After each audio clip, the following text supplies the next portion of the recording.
Hello creators, how are you guys? It's great to hang out with you again for another Video Creators Podcast episode. And I think I tell you every week I'm looking forward to this one, but this time I really mean it.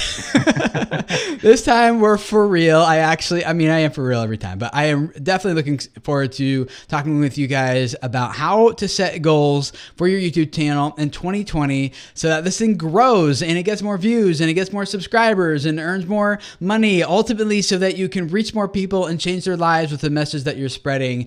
And that's what we're all about here at Video Creators. And this is going to be a good one.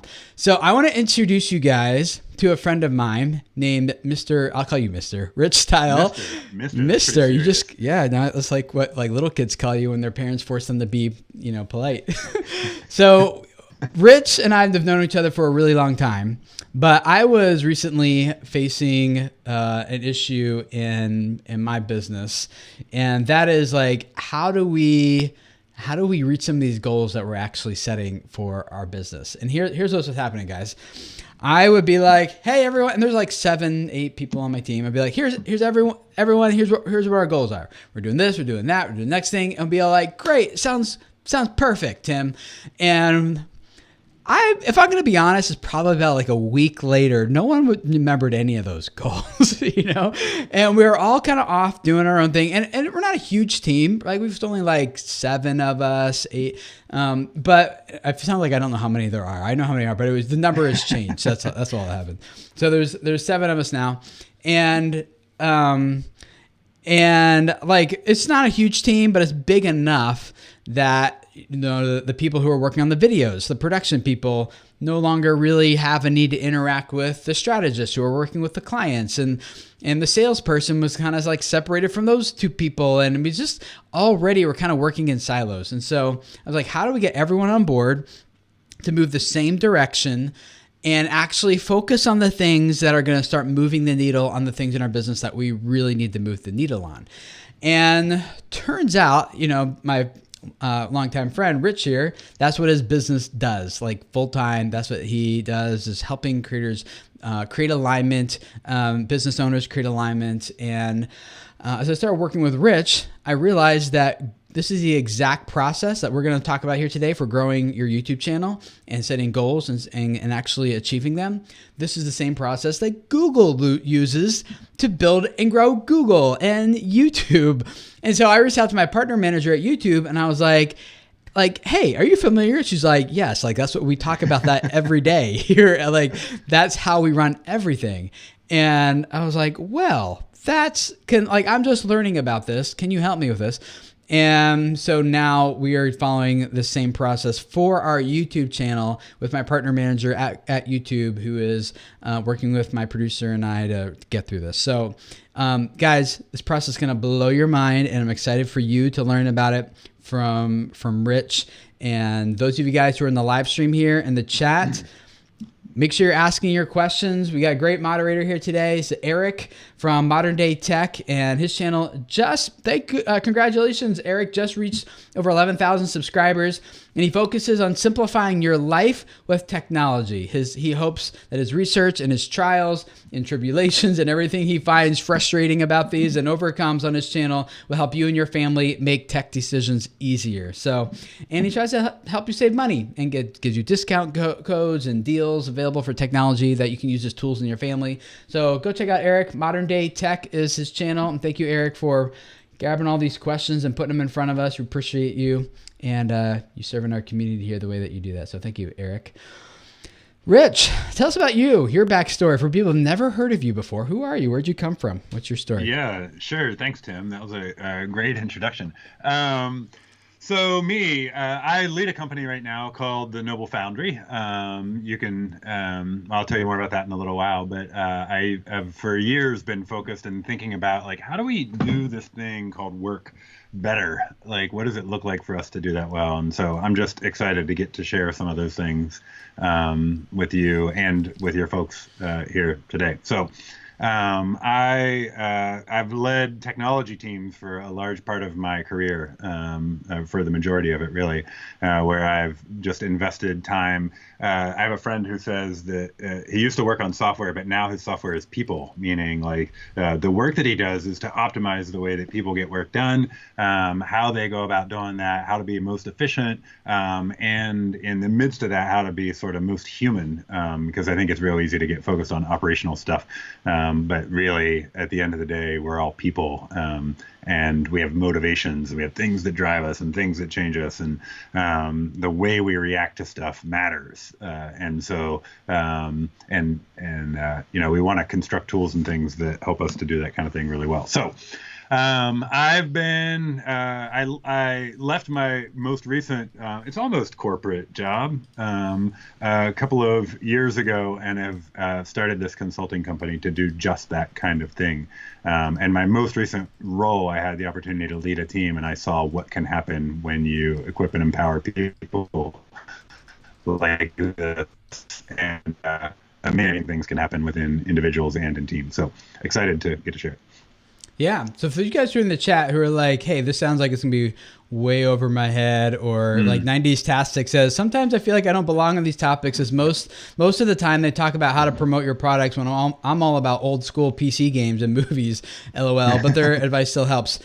Guys, this is for any of you who are like, I want to grow my channel and I need to learn a process for how to set the goals for growing it and actually hit those goals.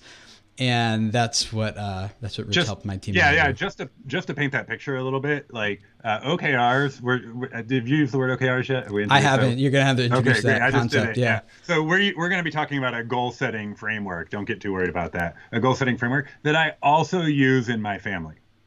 Okay, like just a way. It's really, really simple. And so we'll make sure that we keep it in a place that makes sense and is helpful for you, to make progress on the things that you've maybe been spinning your wheels on a little bit on, the progress. So that's it. So if we're gonna look at this process and be like, I want to set goals for 2020, where do we get started? Like, what's the first step here? Yeah. So what I see pretty often is there are, and you had some of this, Tim, that there's this creator that's out there. They're doing their work, and creators are really good at ideas. So my guess is the thing that was actually going on with you, Tim, as we talked about it, is that it was like new idea. I'm great at ideas. Yeah. Squirrel. Implementation, maybe not. Implementation, yeah. And the thing I think that differentiates the really successful, in this case, channels, I don't know for sure, but the really successful businesses from the ones that are less successful are the ones who are able to do what they said they would do. And what ends up happening when you have idea after idea after idea is that it sort of fragments your attention. And like, I think at its core, it's immaturity. Like my kids, when they're little, did that. I find myself doing it and I'm like, wait a minute, wait, you know better than like being fragmented all over the place. So I want to walk you through like going from a world where it's sort of like new idea, going to chase the next thing, like all of that kind of stuff, to how do we get some focus, get some things sort of in front of us, front and center, and give us the ability then to say no to some things that might also look interesting and shiny along the way. So you may not realize, so a little background, especially for those that are concerned about this being too deep, it might help. A little background, there are actually like lots of these little frameworky kinds of things for setting goals. There's this one I mentioned called objectives and key results, which is not like a new thing at Google. They've been doing this since like the late 90s. And not just Google. Not just Google. Like, there's what's the list?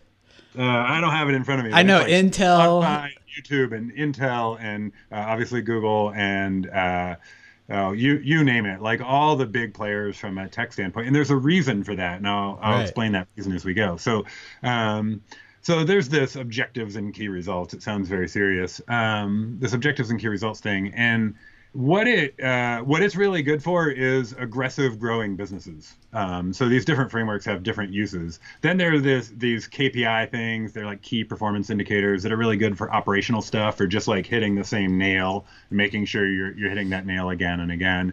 There's something called BHAGs, which is like big, hairy, audacious goal, which is like 20-year vision kind of stuff. Which most of the folks I assume on this call aren't worried about BHAG kind of stuff for their channels right now. I can live in that space all day long. I love BHAG. Like, but like bringing it down to like, okay, like my wife, Tim, what are we actually going to do today?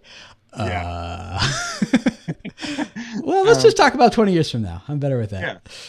Yeah. It's nice to be dreamy. I am very dreamy though, by the way. My wife thinks I'm very dreamy. I know when I said that I was like, shoot, the live audience is throwing up in their mouths right now. So we're gonna sort of major on objectives and key results in this, and I just want to basically tell the story of what we did with you. So your team, you had lots of ideas, all of that sort of thing. One of the first things that we did is sit down and go, all right, vision, do we have? So step one is, do you have vision and mission sort of nailed down? And it doesn't have to be like pinned to the ground, but like, do you know where you're going and why you're going there and what success looks like when you get there?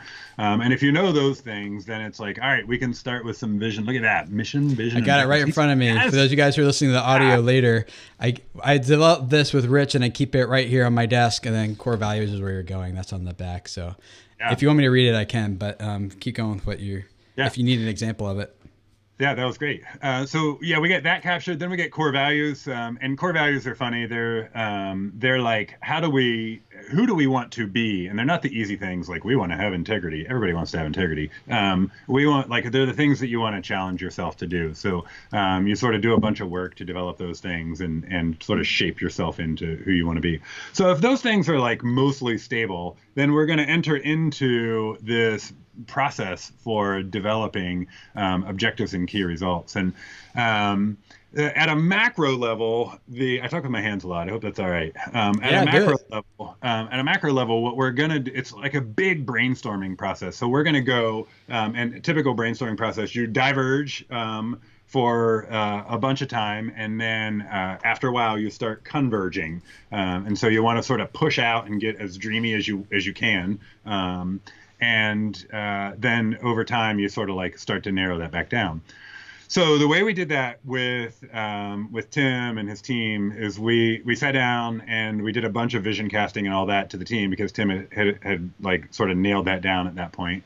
Then we did a bunch of education about these OKR things in general, where they came from, and that sort of thing. And I should probably tell you about some of those things. So when we say objectives and key results, what we mean is we're going to write this big objective, like we want to be the leading channel on puppies, or whatever the channel is. We can use mine as examples too, if you just feel like I don't mind sharing my own stuff, just in case that makes it more tangible for people to see a little behind the scenes, risk and vulnerability here, but also kind of make it a little bit easier for us. I'm switching to my OKR Trello board here. So like move company operations from Tim-centered to team-centered is one of our objectives. Now. And some of you might notice that, and if you've got any experience setting goals, you're going to be like, wait a minute, that doesn't have, like, how would you know when you've done that? And that's the cool thing about objectives and key results. And Tim's given you an objective there. Is this objective, it's like we'll know when we got there, but it won't be like, you don't measure it when you get there. And then key results are the things underneath that like if we achieve each of these key results, which are measurable, if we achieve each of these key results, then we believe we will accomplish the objective. I'm with you. Puppies is good. Hound puppies. Yeah. Just on the live chat. If we achieve each of these key results, then we think we'll achieve the objective. So do you want to share your key results, Tim, for that example? Sure. Key results, we got 3 of them. Number 1 is that Stephanie and Trina, who are both on my team, own 90% of the content research, planning, and development by November 1st. So basically what that means is the only thing I'm doing is I'm showing up to shoot content, and that's it. Everyone else is like preparing the content, doing the titles, the thumbnails, the editing, the uploading, so that my time is now freed up to go back to working on the business and not just in the business. Second key result is that Stephanie owns 95% of my email by November 1st. And so we use an email system that allows us to track that. And she's not quite at 95, or maybe she's at 95 now. I forget. Last time we looked at it, like she a was few close. weeks ago. She was super close to super handling 95%. And then the last key result was the team owns 2/3 of the consultations, and I own 1/3 of the consultations by January 1st. And we have already hit that one. So over half of the consultations that are being scheduled are with people on my team and not with me.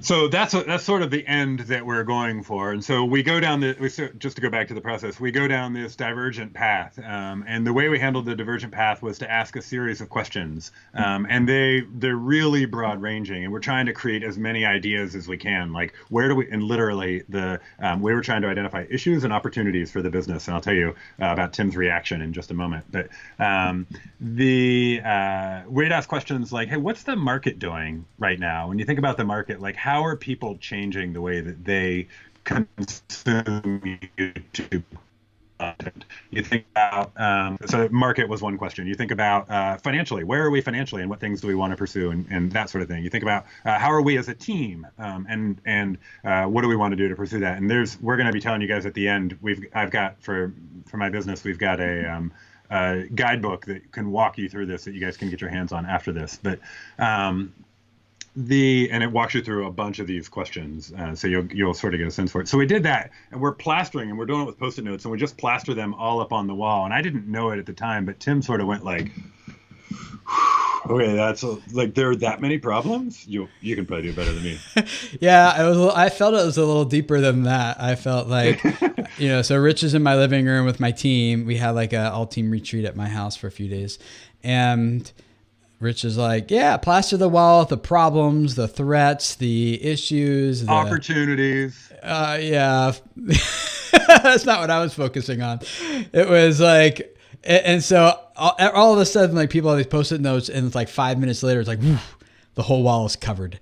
And I was like, guys, slow down. Like, at least pretend like you have to think about what some of our issues are and what some of our challenges are. And I felt like I wanted to just kind of dive in and be like, no, guys, like, okay, I know that's a problem, but I'm working on it. Or like, yes, like, I wanted to defend myself, but I was like, no, just let Rich do his thing. Let the people get this off their chest. And so it was very stressful for me to see like how quickly people on my team identified all of our issues and just plastered the wall with them. Because this is my first business, and I've had other online stuff before, but this is like the first one I'm really like diving into, growing it into a thing. And so it felt like, guys, I'm trying the best I can, like, give me a break. And that's indicative of it being Tim-centered and not teen-centered too. But we hadn't gotten to that objective yet at that point.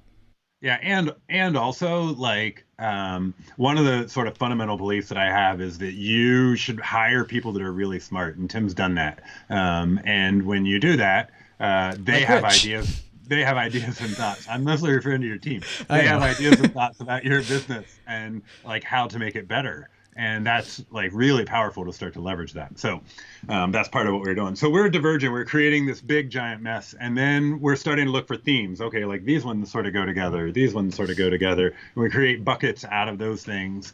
And then we used to call it power dotting, but now we call it multi-voting. I don't know why. So step one is like list all your issues and challenges and everything. Like don't filter it. Really, and the guide that you're going to offer to everyone for free here at the end will have a lot of that outlined for them. But just put it all up there. No filters. And then step 2 is to like categorize, start like peeling those Post-it notes and sticking them together. Like, oh, these two go together because these are both like bottlenecks that Tim has, or these go together because like the channel growth is stalled, or like whatever. And then step 3. It sounds like you're saying is now to vote. Is that right? Step 3 is to vote. So everybody gets, at this point, everybody gets like 3 dots. And so does this work if you're only like a one person like show, like a single creator? Yeah, Like, absolutely. how did the voting work? Should I just be like, I think that this thing, and just go there? It might be weird to do the dots, but you're effectively voting anyways, right? You're Right. stepping back and looking at it and at the big picture and going like, which are the things that are most valuable for us to pursue? And the reason on a team that we do 3 dots is because if I mean we'd all do everything if we could, and we need some constraint placed on us to like narrow down to the things that are most valuable for us as a company. So I think I put my 3 dots all in the same one, didn't I? I think you did. It was like wasn't It in was the lead. Tim-centered. Yeah, I was like, Tim-centered. get this away from being Tim centered to team centered. I cannot do this I can anymore. do it. Yeah. So we do that, and that sort of narrows them down. And then depending on where you're at, like you either need to have some discussion and try to narrow that further, or you look at it and you're like, you know what, we got 3 or 4 of them here.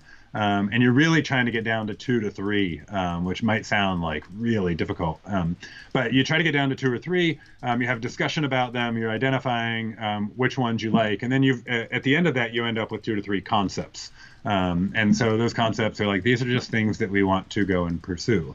So if that was step 3, step 4 then is to start investing in crafting the words that describe your objective. So like if we take this grouping, we think this really is this. If we accomplish this thing here, we had a grouping obviously related to the amount of time and energy and effort that Tim was investing in places that he could be investing over here on the business instead of in it, if you will. And so we found that grouping. It didn't really have a name, and over time we developed that name and started narrowing the language down to being just that objective. So we did that. We sort of get those done. Then we did the multi-vote thing again. I think we're on step 5. We did the multi-vote thing again to narrow and say, all right, these are the 3 that we're going to go with. So just this continual sort of, as we converge, this continual sort of discussion around that. And I want to get into I don't know how we're doing on time. I want to get into the bit about, great, now that you've got these things, like, what do you do? So yeah, let's identify them. Those of you guys who are in the chat, feel free to ask questions, and I know we got some of them already, but we want to make sure that we hit some of your questions here as we go through. One question so far, if like I don't normally interrupt us, but I kind of want to because it's relevant before we move on. Matt Halsdorf asked, do you think you would have found the same issues if you were doing this alone? Do you need a team to do this? And my response in chat was like, I think the issues would have been pretty similar. That was kind of part of the problem for me, is like how quickly everyone else identified the issues that we were facing. And I was just like, come on, guys, like, no. So I think that was part of it. So I think you could do it on your own. It would certainly be better than not. But we did hit all the issues I was thinking about and more. Yeah, in the technology world, there's something called rubber ducking. Do you guys know that word? I don't know what that means? No, sounds like whack-a-mole. I don't know what it is. Yeah, the rubber ducking is when like you have a problem, you're trying to solve that problem, and the person that you need to talk to isn't there, but they have a rubber duck in their office or whatever. You just go talk to the rubber duck. You usually figure it out, because like talking through the problem is really valuable. So yeah, I think you could definitely do this on your own, and also, man, YouTube's good at creating community and stuff like that. Like, find somebody that you could talk through this with, and like trade roles, if you will. You know what I mean? Like, make it so that you can talk through each other's channels and that sort of thing. Yeah, I think one of the benefit of what we're doing here, and you taught this to me, Rich, was like, if you, and this applies to like resolutions and things too, but also to growing your channel when you set goals for it, is if you just, and you're going to know the numbers better than me, but if you just like say it, it's like the chance of you 33%. 33%, like likely that you're actually going to hit that goal. If you say it and write it down, it goes up to like 50-some%. It's 43. 43%. You can go through the rest really of it. well. Yeah. So if you say it and write it down, it goes up to 43. If you say it, write it down, and tell someone, I don't have that number in my head, but let's say it's 60 something. If you say it, write it down, tell someone, and talk about it every week, the odds of achieving that goal go to 76%, which is probably about what you want for a goal, right? Because you still can be aggressive about it. So you still want to be aggressive. You want to not make every one of your goals. If you do, your goals aren't hard enough for you to do. Like, you should set harder goals. So where are we on? Step 5? Yeah, we were talking about, we did the voting part, and then then we categorized them all together. Or no, we categorized them, voted, and then we kind of got down to like 3 main objectives. Are we using objectives and goals like synonymously here? Yeah, objectives and key results. Like if you have one objective with its key results, we'll call that a goal. Okay. All right. Yeah. Yeah. So what's next? So yeah, you've got this one objective. The next thing to do is to say, all right, what has to be true in order for us to achieve that thing? And then start crafting the key results using a very similar like divergent convergent process. We won't go into the details of that, but it's the same kind of thing. Like brainstorm as much stuff as you can within that sort of tightly constrained bound. And then like narrow it down and say, all right, what are the 3 or 4 things that if we did them, the key thing about key results is that it has a number. So if it doesn't have a number, it's not a key result. So you just make sure it's got a number in there, and sometimes that number is a date, sometimes it's a number, but you write those in. Then you sort of brainstorm. That's really important because like I already shared with you guys my key results for moving the company from team-centered to Tim-centered. But let's use the YouTube channel as an example, the ones I'm working on with my partner manager at YouTube, which is we want to increase, we want to grow by 3% this next quarter. And so we're looking at that, like, well, what do we actually like have to measure? Like if we just say like we want to grow by 3%, you're like, okay, is that views? Is that watch time? And if you don't define it, then you're just like, you don't really know what to do to actually try to move the needle on that thing. You're just trying everything, and then you just kind of give up. So we defined it as new videos that we are publishing are actually getting 3% more growth quarter over quarter. And so what we're doing with our partner manager is taking like all the videos we publish in like quarter 2 and quarter 3, for example, putting those into individual groups in our YouTube analytics. And groups is a feature that you can use to kind of just group different content together. And then using the compare to button feature inside your analytics to compare quarter 1 to quarter 2. So we're taking out all the videos from like, 2016 and 15, like we're not counting those anymore, and did quarter 3 grow by 3% over quarter 2, and just isolating that content and working on that together. If it didn't have a number in it though, then it would just be like a nice idea and you wouldn't know if you actually hit it or not. So when you said in our training at my house, Rich, that it's like every key result must have a number in it, and the other thing you said that was helpful for me too, maybe you're going here, I'm jumping ahead, but it was like, and it can't be dependent on anything else. It has to be able to stand alone and perform, and like, so whether or not we hit this thing, and it can't be dependent on like other factors. It has to be like this one thing. Why don't you explain a little bit about that maybe too, in terms of key results? You have to have the ability to clearly achieve it and not hit any barriers along the way that are going to stop you from doing that. So that's what that independence is about, is making sure that it's actually possible to do it, and you're not going to get halfway through and have some excuse that you tell yourself about like why you didn't do it or whatever. So so we do that. And then, are you okay if I keep going through? I want to get to like the rhythms and that sort of thing. Do we have till 2:30 or do we have till 2:45, right? We typically go for about 15 more minutes ish. Yeah. Okay. All right. So we're doing it. So at that point, you've done this divergence thing happening, and then you, you converge back, and so you end up with an objective and I don't know, 2, 3, 4 key results, and you do that across 2 or 3 different objectives. So you end up with three-ish sets of objectives and key results. And hopefully that made sense and we didn't lose anybody along the way there. So then you take those and you actually present them to each other. And one of the things that's really different for those of you leading teams in particular about OKRs is they're team-based, and like the team is going to deliver these. It's not that this is Tim's goal and it's his responsibility. So you want to be really careful about the culture that you craft, and you want to make it so that it's like, we're in this together.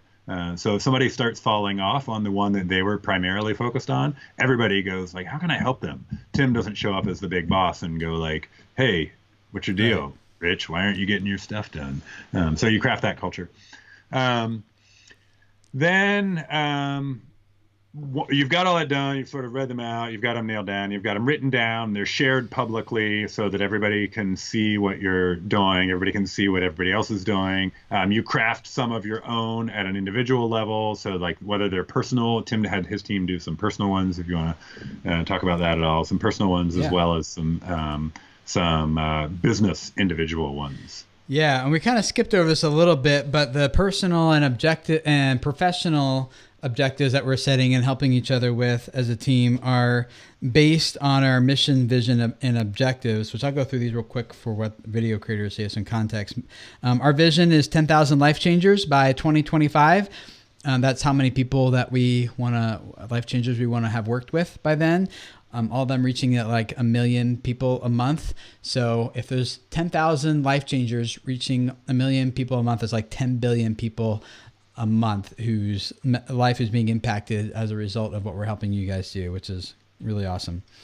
Our purpose, the why we do this is to see glimpses of a better world. Like we actually want to shape our world to be a better place. And then the mission is providing expertise and authentic relationships that equip creators to grow their audience and change more lives. And so I think you guys probably get the expertise part, but providing authentic relationships is like really important to us as well, which is why like I love doing some of these live streams. I get to see like Haunted Road Media. I'm like, hey, Mike. And like I know a lot of you guys by name. There's Dan, Creator Fundamentals, and Groove Life. I'm like, Kevin, like I can see you guys in the chat, and like I feel like, hey, my friends are hanging out here. But we thought that our team, like the authentic relationships needs to start with us internally first. And we had already had, but so we were like, let's do personal ones and professional, because most people think of video creators as being about video, but we're actually about creators. We're about the people part of it. And the video is just a tool we use to reach people. So I can I'll share my personal OKR or objective, which is make the family's economy and influence a bigger part of our family team, which probably requires a lot of explaining for that to make sense. But basically it was like, I am off doing everything without my family's involvement. And I think it's really good for my kids to see what good hard work looks like and the economic impact that has on family, rather than just assuming that food and housing and clothing show up because from like this plastic thing we swipe all the time, which we don't have credit cards, it's always debit. But that's, so my key results were conduct 3 experiments to free up 5 hours of my wife's time to focus on some stuff that she wants to do with that, and then conduct 3 experiments to get the kids involved. So it has numbers in them. I know whether or not I've done those 3 experiments. That's the personal. Do you want me to do the professional ones too, or you want to keep going? Sure. They're individual professional. Yeah, go ahead. Yeah. And so my professional one is to, it's kind of aligned with the team-centered thing, but more autonomy from video creators.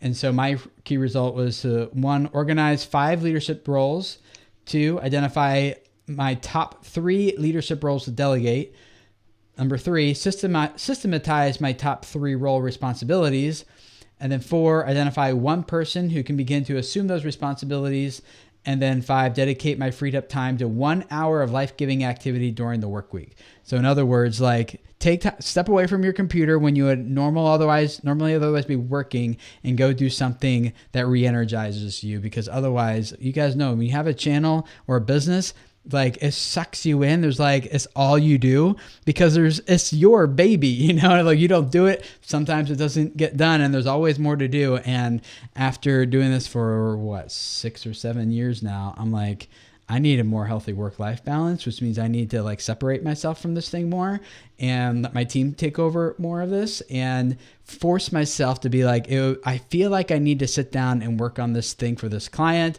or for this speaking gig or whatever I got coming. But instead I'm going to go do some woodworking for an hour and give myself the freedom to do that. Like that's the result I want. So yeah. Anyway, and everyone on my team has personal and professional ones, and the personal ones have been really fun for us to do together in terms of building those authentic relationships too. Yeah, it was really cool to see, like, you kind of get into people's lives a little bit, and I'm like not a member of the team in that sense anyways, and it was just cool to hear what people are fighting for in their own personal lives. It's good. And then you guys are supporting each other as you go about that. So at this point, what you've got is 3-ish business, like total business objectives and key results, or sets of objectives and key results. And then every person has their own individual objectives and key results. And if you had like a big organization, you'd have them at different layers and that sort of thing.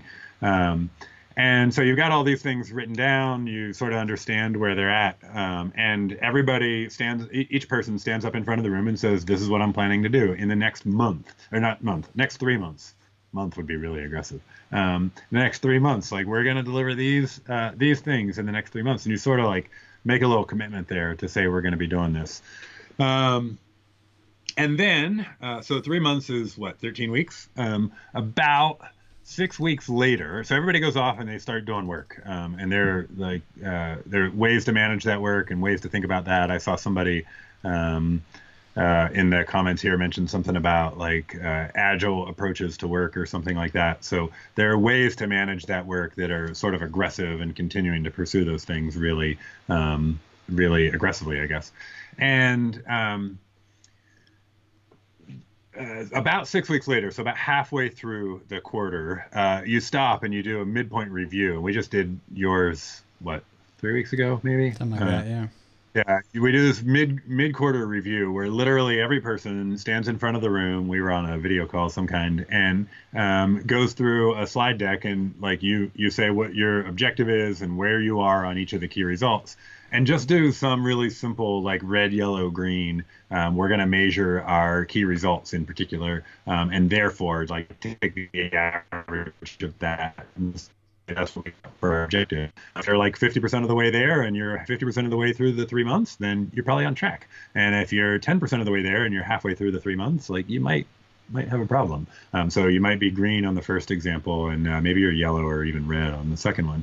And then to go back to that culture thing for just a second, like when people are red or yellow, the response from everybody else, including Tim the boss, should be something like, all right, sweet. Like, I see you're off a little bit. Can I help you? How do we help?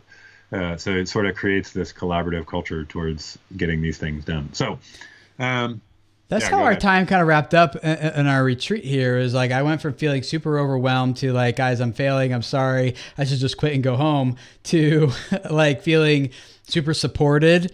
And it was like everyone taking responsibility for things that normally were on my plate. And it was a little bit more like, Tim, we got you. Like, we're doing this together. Like, you don't have to do this all by yourself. And so I went from feeling really overwhelmed to really supported and loved and cared for. So I appreciate all those people on my team who are doing this. The other thing that like it does is like it makes all the objectives, and I know this might be a little differently. We're using a lot of team language, so if you're doing this on your own, all these same principles apply. But our context was with a team. And so we all share this one Trello board now where we can all see everyone's objectives, everyone's results. We update it just like Rich said, we go back and label them on track or struggling or behind. And we can all see, it's like one big snapshot of where everyone's at with the company. And you see someone turn red, like you said, we can all jump in and help. It's not like, oh, you're failing, you're going to lose your job. It's like, hey, I've turned green. I'm doing fine. I have extra time I can now devote to what you're working on and helping you turn yours from red to yellow to green, which is what happened to me. Like, I am way behind on one of my objectives or for one of our company objectives, both the key result that I owned. And it went red pretty quick, and other people who went green pretty quick is like, Tim, let me hop in and help you there. And so they did. And so it was like a perfect way of reallocating resources to kind of make sure that when we say these are the top 3 objectives or goals that we want to hit for this quarter, we can all kind of see how are we tracking on that. And then when there's capacity that opens up that needs to be moved elsewhere, it's not like hey, why am I helping you with your job? Like, this is your job. You're supposed to be doing that. Like, why am I, it's not that thing. It's more like, okay, I see what we're all trying to do here together. Let's move forward and jump in where we all need to. So it's been really good for that. Yep. But I think it can work on an individual level too. Yeah, absolutely. It's cool that you're a red one, because some of that's update for me. It's pretty sweet that they're jumping in and helping. Like it went red pretty fast. It did. I bit off way more than I could chew. Yeah. Yeah, it did go red pretty fast. So then at the end of the quarter, and Tim's going to be doing this one on his own. At the end of the quarter, the whole team gathers again, does the exact same sort of grading. And in this one, you either made it or you didn't. That doesn't mean there's condemnation if you didn't make it. It just means like all right, we didn't make it. Like, why didn't we make it? It should prompt a question about why and how and what do we do about it and all of that sort of stuff. So you do that, you get to the end of the quarter, and then you start again, and you re-up your goals. Maybe some of your goals are a little bit longer than 3 months. That's fine too. And you just sort of like continue to iterate your way through that. Through that over time. So you just literally 3 months, finish them off, measure them, start up the next one, do it again. You don't need to take 2 full days like we did. There are shorter ways, and Tim's team is going to be doing that. Some of this guide that we've got for you will help you do that more aggressively. We've got some other tools too that we may be able to give away at some point. They can help with that. Before we dive into questions, anything else about the process that you wanted to hit? I think we got it. Like, Okay. What I like about it is that it's aggressive. Those objectives and the key results can be aggressive. You're changing them all the time, and it reacts to the world. So I don't know. Maybe some of you were impacted by recent changes that YouTube made. And when you were, like, your goals may have all of a sudden changed. That's right. And it's okay to change them as long as you're really intentional about that. And so just, encouragement. I do want to say one more thing. Like, once you have them in place, they should largely be, they should consume the majority of your time. Some might say they should be all consuming. They should consume the majority of your time. And the reason for that is because then you know that you're saying no to things that, like, are probably shining out. And you really need to keep your head down on the thing that you said you wanted to accomplish. It's a different level of maturity to be able to stay focused on those things and say no to the other things. So that's all. We ready to? Yeah. So we got good questions we're going to jump into here. A couple of resources for you guys before we do. Number one is if you guys want to go like a super deep dive on this, there's a book called Measure What Matters, which goes a little bit more in depth than even I am implementing. And be honest, a lot of it kind of went over my head. But Measure What Matters is a really good book by the people who worked on this stuff at Intel and at Google and at Amazon and IBM and a lot of the big companies that use this to quickly move their company forward. In our case, move our YouTube channel and the business around it forward. So you can check that out. But to get you started for free, Rich has put together a free guide for you guys that you can download PDF and just walk right through this. Print it out or use it on your iPad with an Apple Pencil or whatever you're going to do, and actually start filling out the steps that you can do. You can start working on it today. It's going to guide you through this entire process. Now that you've heard what it is, when you download that guide, I think it's going to give you exactly what you need to be like, okay, how do I identify what my objectives are for my YouTube channel in the first quarter of 2020? So January through March. Is that right? Yeah, January through March. Yep, January through March. And so how you're going to start putting this process together so that it's not just like this pie in the sky, like, hey, I want to grow my YouTube channel in 2020. Like, it's going to get you down to actual practical steps of things you're going to set, the key results you're going to look for, the things you're going to track to actually achieve. So you're like 76% more likely. Is that right? I don't know. Yeah, that's right. Yeah, to do it rather than you're like way more likely. I mean, yeah, I was thinking like if you just talk about it, you're like 33%. So it's more like 2.5 times more likely, but you get the idea. Yeah. So 250% more likely to actually get it done. So you can grab that thing at VC, as in video creators, vc.noblefoundry.net. So if you just jump there, you can sign up and we'll send it to you. Yeah. And I hope you find it helpful. So. Yeah, if you guys listen to the podcast later, there's a link in the show notes. If you can just tap on that on your phone, vc.noblefoundry.net, you can just go hop on over there and download that guide, that process, and that'll get you guys going so that you can start implementing this on your channel and actually see the results that you want in 2020. So let's jump into some of these questions. First of all, I want to thank you guys who've been leaving super chats. Lisa, my dear, in green shorts. Lisa says, thanks for all the great information. And Tom, I know Tom from Green Shorts DIY says, super valuable. Thank you. You're welcome, Tom. Thank you guys for hanging out. Let's get into some questions from our channel members. First of all, Overall Buddies asked, did Rich say we'll have a handout after this? I'm trying to keep up with notes and not able to. Yes, so I think we just pitched that. vc.noblefoundry.net. Yep. And Noble, you want to spell Noble Foundry? Yeah, NOBLE FOUNDRY.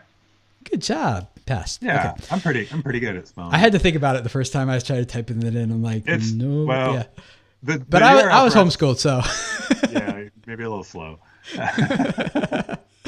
Miggy Yeah. Wiggy asks, any ideas? Let's try this for a comedy channel. Miggy Wiggy has a comedy channel, and let's just make up an objective for them. Let's say their objective for their channel. We're gonna I want you to walk us through an objective. Like, what would this look like maybe for a comedy YouTube channel whose objective is to, let's say they are at 1,000 subscribers, and they want to, by the end of the first quarter, by the end of March, they want to be at 1,500 subscribers. I'm making up a number. Let's just say they want to do that.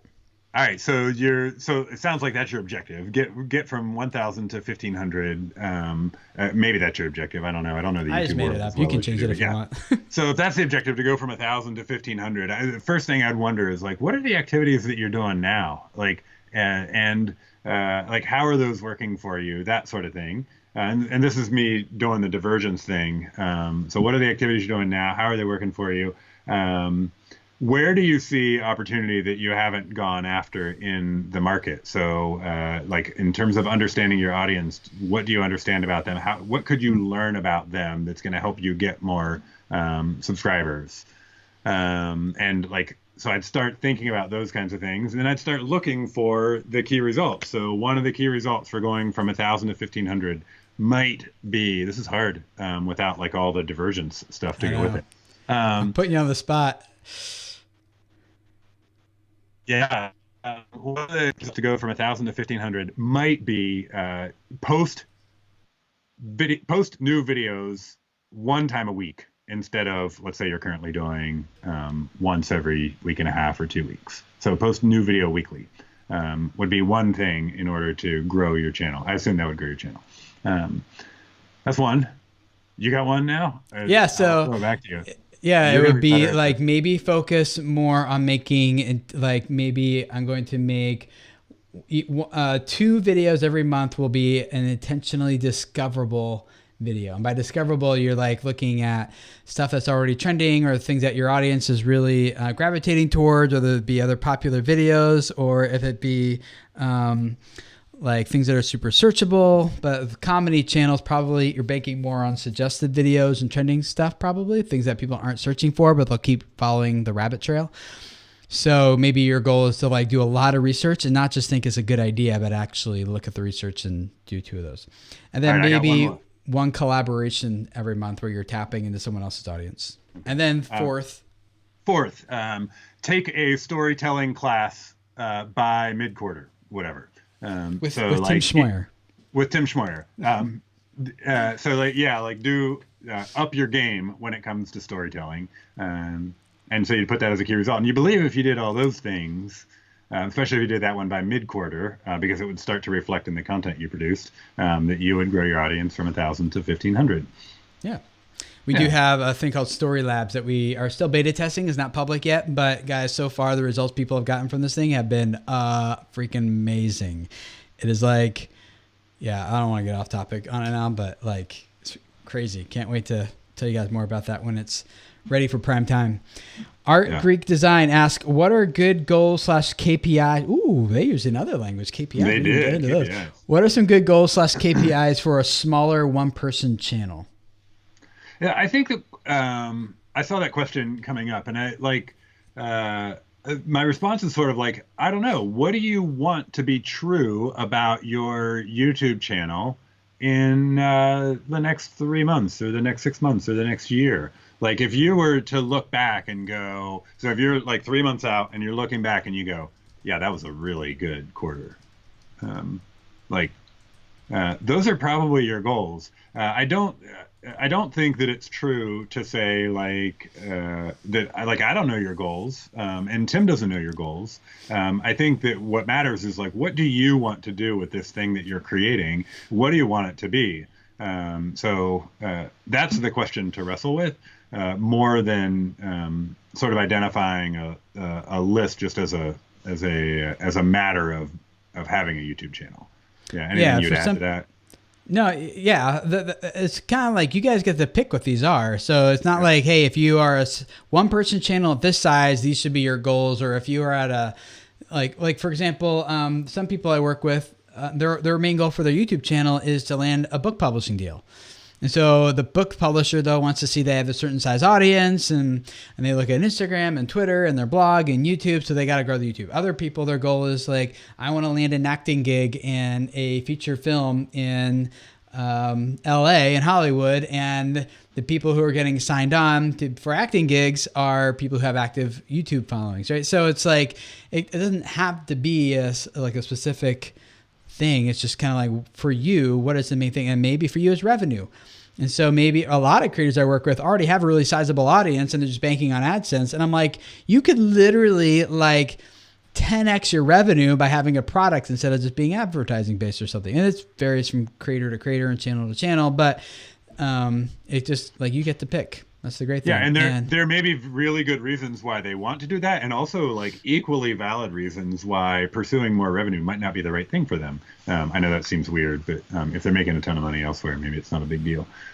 So until the money goes away and ad revenue is like, yeah. Well, so they're also asking, is there a generic checklist we could use to help identify those goals? What I would say is grab that handout from vc.noblefoundry.net.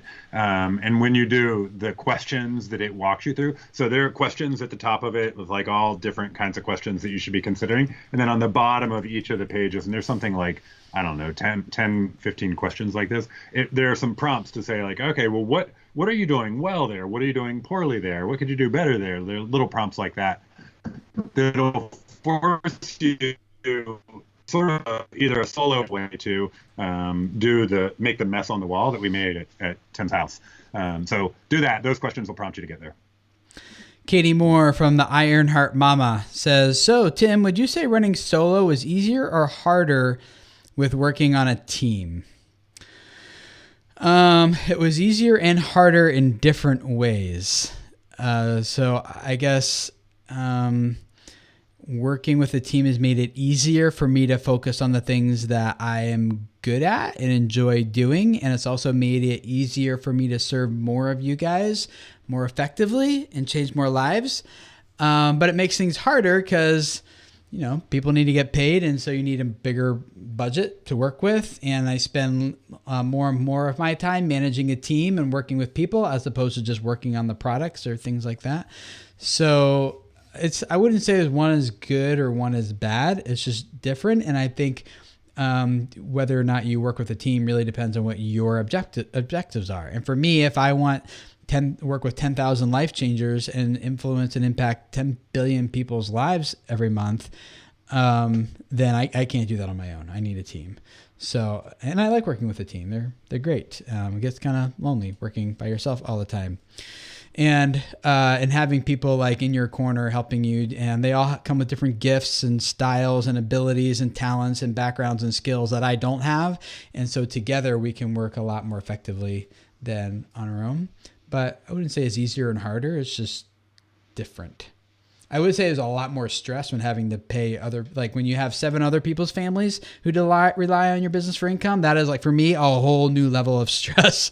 So, that is one thing to consider, but can I add to that? That is really normal, feeling the weight of everybody else's family and like, oh my goodness, we've got to feed all these people. And then the other thing that commonly happens that Tim didn't mention is the business leader, like the person who started it, has trouble letting go of it enough to let the people that are working for them take it. And so you end up in this I'm trying to let go, but I'm like holding on really tight while I do it situation, because you know what, like Tim said earlier, it's your baby, and it's tough to let go of that thing. And getting through that curve matters, because that's what lets like some life get breathed into your business, when you all of a sudden aren't running everything. So yeah. IVH, if you do not get to the goal, is that because it's unreasonable? Oh, you got it. Okay. Yeah, Can you explain it? Yeah. The goal, the question here is, if you don't get to the goal, is that because it's an unreasonable goal? That's what I understand the question really is. Okay. Yeah. And I'll say a couple things. And if we didn't get your question, Ivy H, throw it back on the chat here and we'll watch for it. But you should only really achieve about 70% of your goals. And the number and I'm making an assumption here that most of you are about aggressive growth. Most of the folks that are listening to this or watching are about aggressive growth. Like you're trying. It's not about picking up 3% next over the course of the next year or anything like that. You're trying to do something really significant. So you should be setting aggressive goals. Those goals should be pushing you.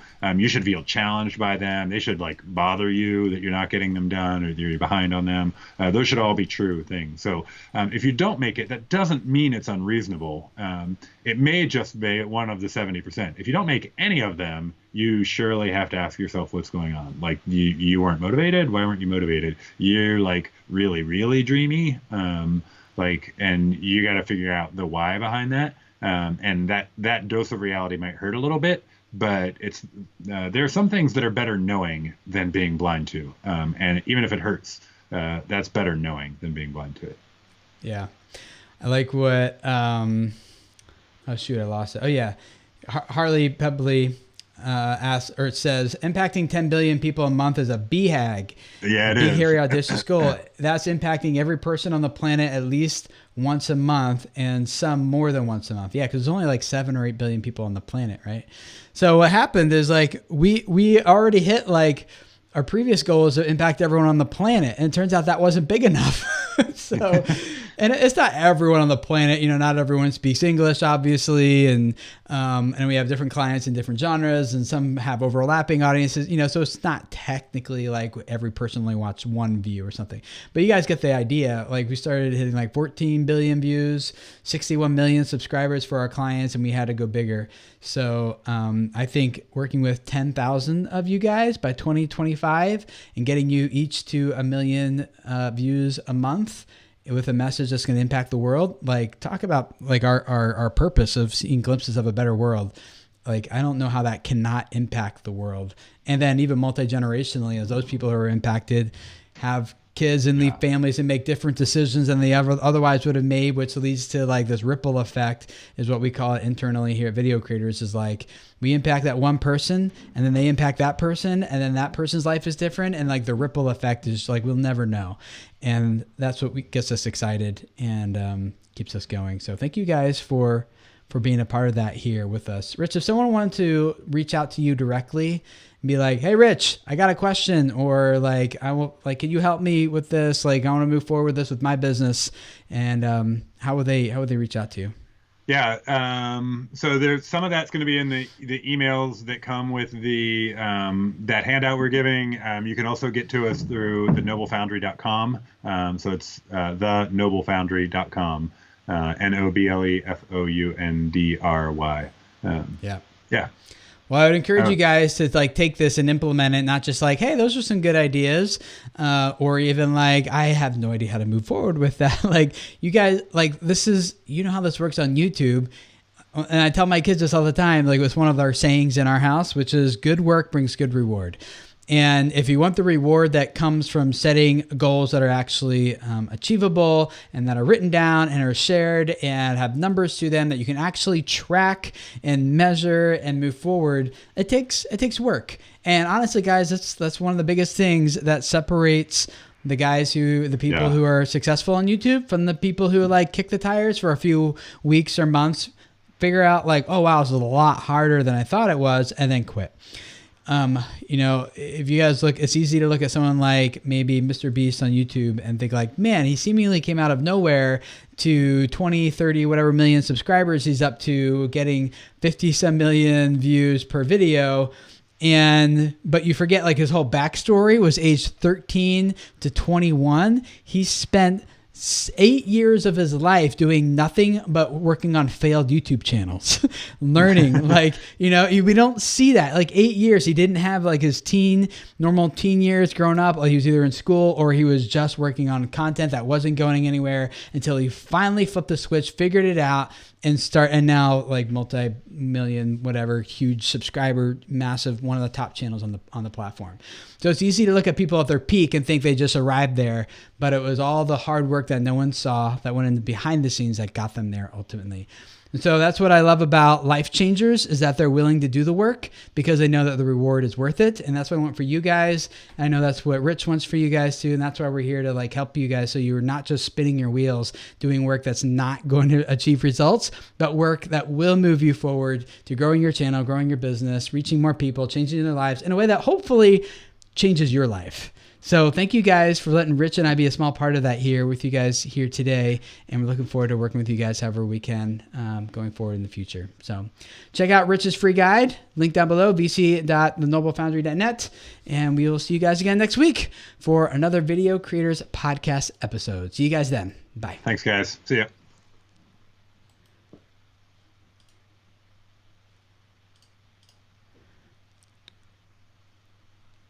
Are we done?